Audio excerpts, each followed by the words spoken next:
The Olympics are an international sporting event, typically split into two variations, the Winter Olympics and the Summer Olympics. Each variation is typically held 4 years apart. I said typically. The Olympics are always an exciting time, getting to see the best of the best from around the world compete in several different events. I mean, you got Team USA being embarrassed on the basketball court. At least we'll get gold for shooting. It's always fun seeing what each country has to offer, and the incredible feats some of these athletes can perform. I look forward to the Olympics for the new Mario and Sonic game. 2018 was a tough year. These games typically contain between 20 to 30 events, as well as a few dream events, which are just super unrealistic sporting events that could happen in your dreams. Mario! Personally for me, I grew up with the London 2012 Olympic Games on the Wii. Now this game typically isn't thought of too highly to the general public. Dang it, I'm nostalgic. This game included 22 Olympic events, ranging from athletics to fencing, had 10 of the dream events I mentioned earlier, and had a cast of 20 different characters, 10 from Team Sonic and 10 from Team Mario.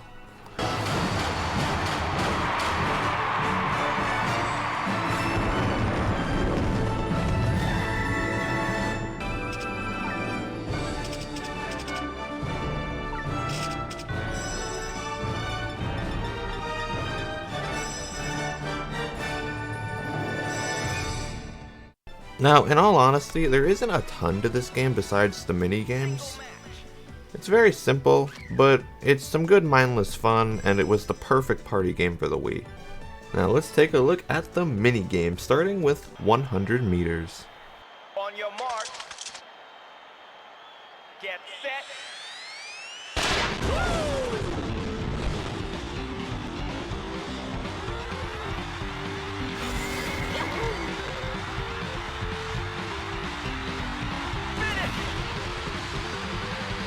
See what I mean about simplicity? Most of the games in this collection were trying their best to implement Wii remote controls, everybody's favorite. A ton of these games are awfully similar too, like the 4 times 100 meter relay. I wonder if it's gonna be like the 100 meter sprint. Moving on to gymnastics, we have 3 minigames here, uneven bars, trampoline, and rhythmic ribbon. Start.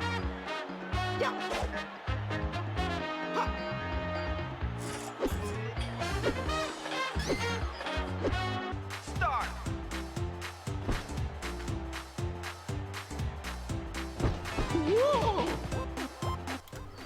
Well, I'll continue to show some more minigames on the screen as we go. I feel like the main problem here is how similar these minigames are. As a kid, I feel like while I had a heck of a time with this game, I only really played a few of these minigames. Not because some of them were inherently better, not saying some of them aren't inherently worse, but just because of how similar they are. For athletics, for example, if you played one of the 3 throwing games, whether that be the javelin throw, the discus throw, or the hammer throw, you really don't have a reason to play the other ones. Like me and my siblings would always play javelin throw, and because of that, I really never did play the other 2. Go.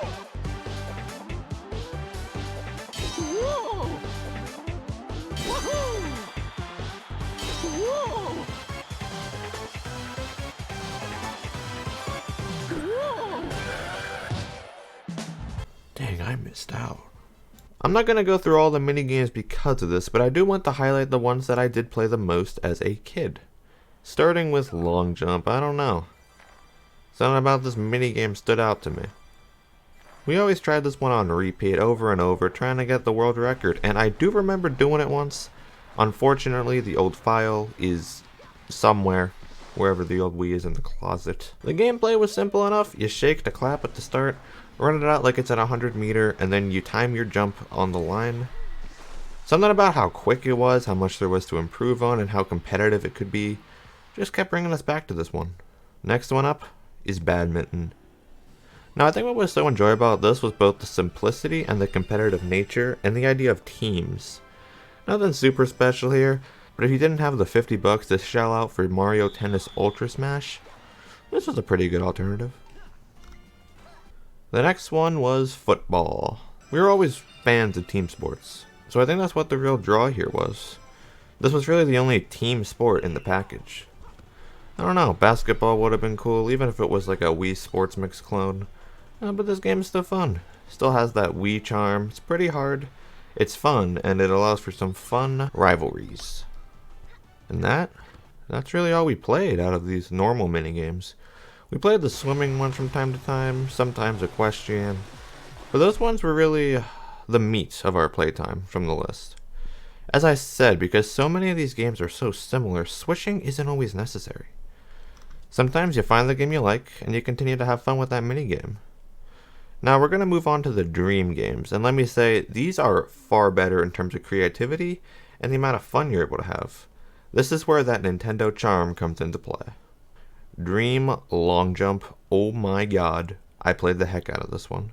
It's almost like it's its own side-scrolling competitive game, which is a really fun idea.